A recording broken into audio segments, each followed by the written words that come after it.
Salut, c'est Apo86, bienvenue dans cette nouvelle critique à chaud consacrée à un film que j'ai rattrapé hier soir, que je n'avais pas vu à mon grand désarroi, sorti en 2009 en France, réalisé par Clint Eastwood, avec Clint Eastwood, mais également avec Bi Wang, Anne Eyre, Christopher Carley et Brian Alley. Il s'agit de Grand Torino. Alors, Grand Torino, ça raconte quoi? Donc, l'histoire de Walt Kowalski, vétéran de la guerre de Corée, qui vient de perdre sa femme. Seul, voilà, il est misanthrope, mauvais coucheur, raciste. Et sa seule passion dans la vie, c'est entretenir sa Ford Grand Torino. Alors, pour ceux qui ne connaissent pas ce que c'est qu'une Ford Grand Torino, c'est simplement la voiture de Starsky Hutch. Voilà. Il râle sans cesse sur tous ses voisins qui sont d'origine asiatique, un comble pour un vétéran de la Corée, jusqu'au jour où son jeune voisin, Tao, tente de lui voler sa voiture chérie pour intégrer donc un gang. Walt se rend compte que le Tao est harcelé par ce gang et il prend sa défense, devenant malgré lui le héros du quartier. Alors, qu'est-ce que j'ai pensé de ce Grand Torino? Eh bien, tout simplement que c'est du grand Clint Eastwood, du très grand Clint Eastwood. Il nous dessert là donc un film dramatique, mais drôle à la fois par ses dialogues et par ses passages.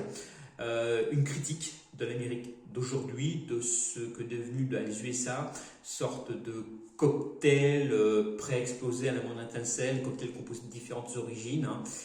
Dès qu'il y a quelque chose qui ne va pas, ça pète. Et on l'a très bien vu lors de l'ère Trump avec les émeutes raciales. Eastwood qui s'amuse dans ce film à détourner son image de héros sans tache, ce héros qu'il a mis au piédestal à Hollywood au temps de Léon, et qui se détache effectivement de cette figure un peu du passé,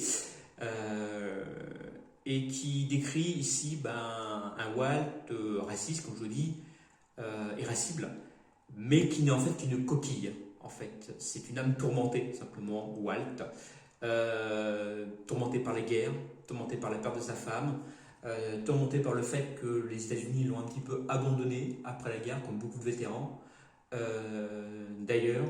Et dans ce film, il traite un peu le thème de la rédemption, pierre angulaire de toute façon de tous ces films à Eastwood. C'est très bien réalisé, très bien amené, très bien raconté, très bien filmé. Bref, c'est parfait. Et il ne rappelle pas d'ailleurs la mule, simplement. Il me rappelle un peu la mule qui sortira 10 ans plus tard. Je pense qu'il y a une relation pour moi entre ces deux films que j'ai vus, mais j'ai pas eu le temps de vous en parler. Il faudrait que je le revoie parce que je l'avais vu de façon assez particulière, donc il faudrait que je le remette quand même ce film. Voilà, donc qu'est-ce que je voulais vous dire d'autre sur ce film? Eh bien, c'est un très très bon film, comme je vous ai dit, et sans doute un des meilleurs Clint Eastwood que j'ai vu. Voilà, avec Impitoyable qui est également très très beau. Et moi, je ne peux que vous conseiller de regarder Grand Torino. Niveau appréciation, je vais lui mettre j'aime beaucoup, pardon, sur Captain Wash. Quant à la note, elle arrivera d'ici quelques jours. Voilà, je n'ai pas grand-chose d'autre à dire comme ça, à chaud, sur ce film. Comme je vous dis, j'ai passé un bon moment à le regarder. On ne s'ennuie absolument pas dans ces presque 2 heures de film. Donc, si vous avez l'occasion de le voir, voyez Grand Torino. Voilà, je vous souhaite une bonne journée et surtout, gardez l'esprit critique. Salut!